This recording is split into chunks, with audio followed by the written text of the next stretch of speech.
عائشہ ایک یتیم بچی تھی۔ اس کی سوتیلی ماں اس پر بہت ظلم کرتی تھی، سارے گھر کا کام اس سے کرواتی تھی۔ پھر ایسا کیا ہوا کہ اس کی ماں کو اس کے آگے جھکنا پڑا؟ آئیے دیکھتے ہیں۔ عائشہ ایک 10 سال کی چھوٹی سی پیاری سی بچی تھی جو اپنے باپ کے ساتھ ایک خوبصورت سے گاؤں میں رہتی تھی۔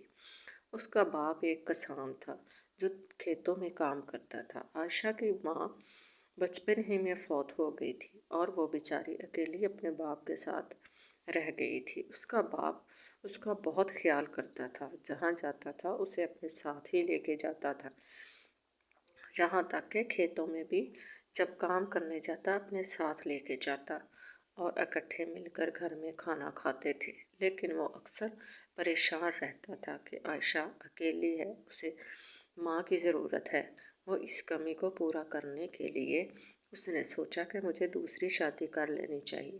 پھر ایک دن وہ ایک عورت کو گھر لے کے آیا اور عائشہ سے کہا کہ یہ تمہاری ماں ہے۔ عائشہ اسے دیکھ کر بہت خوش ہوئی۔ شروع میں تو وہ عائشہ کے ساتھ اچھا سلوک کرتی تھی، اس سے پیار سے کھانا کھلاتی تھی، اس کے بال بناتی تھی، پیار سے باتیں کرتی تھی۔ لیکن وقت کے ساتھ ساتھ اس کا رویہ بدلتا گیا۔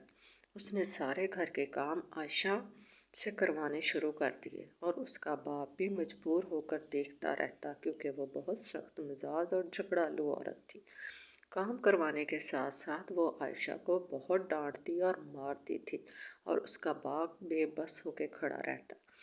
پھر گھر کے کھانے کی ذمہ داری بھی عائشہ کی بن گئی۔ عائشہ کا بہت دفعہ ہاتھ جلا کیونکہ وہ ابھی چھوٹی تھی، اسے پتہ ہی نہیں چلتا تھا، لیکن اس کی ظالم ماں کو ذرا بھی اس پر ترس نہیں آتا تھا۔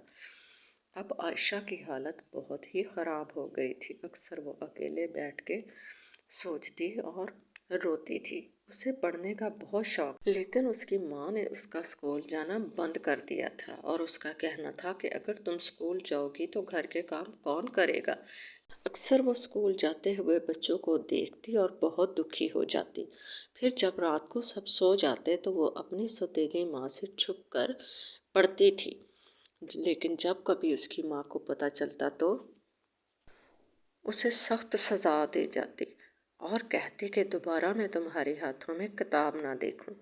بیچاری عائشہ کچھ نہ کر سکتی تھی سوائے رونے کے۔ پھر ایک دن ایسا ہوا کہ اس کی سوتیلی ماں بہت بیمار پڑ گئی۔ اس کے باپ نے دیکھا تو کہا کہ اسے تو بہت تیز بخار ہو گیا ہے، یہ بخار سے تپ رہی ہے۔ عائشہ بھی پاس بیٹھے یہ باتیں سن رہی تھی۔ پھر گاؤں سے ایک نرس کو بلایا گیا۔ جب اس نے معائنہ کیا تو بتایا کہ اسے بہت تیز بخار ہے اور اسے بہت زیادہ آرام کی ضرورت ہے۔ عائشہ نے دل جان سے اپنی ماں کا خیال رکھا، یہ سوچے بغیر کہ اس کا سلوک اس کے ساتھ کیا تھا۔ اس کے لیے کھانا بناتی، اسے دوائیں دیتی اور اس کی خوب خدمت کرتی۔ ایک رات اس کی ماں کی طبیعت بہت زیادہ خراب ہو گئی۔ امید نہیں تھی کہ وہ بچے گی، لیکن عائشہ ساری رات اس کے سرانے بیٹھ کر اسے ٹھنڈے پانی کی پٹیاں کرتی رہی اور اللہ تعالیٰ سے دعا مانگتی رہی کہ اللہ اس کی ماں کو جلدی سے ٹھیک کر دے۔ جب صبح ہوئی تو اس کی دوا قبول ہو چکی تھی۔ اس کی ماں کی طبیعت کافی بہتر تھی۔ اس نے اپنی ماں کو جگایا اور اسے چائے دی، ناشتہ کروایا اور دوائی دی۔ اس کی خدمت کی وجہ سے اس کی ماں بہت جلد صحت یاب ہونے لگی تھی۔ پھر جب وہ عائشہ کو دیکھتی تو دل ہی دل میں بہت نادم ہوتی اور روتی کہ میں نے اس بچی کے ساتھ بہت برا سلوک کیا۔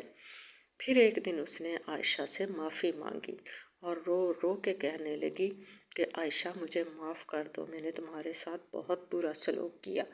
لیکن عائشہ کا کہنا تھا کہ آپ جیسی بھی ہیں آپ میری ماں ہیں، میں نے آپ کو معاف کیا۔ اب وہ تینوں خوش خوش رہنے لگے۔ اگر کہانی اچھی لگی ہو تو لائک اور سبسکرائب ضرور کیجیے۔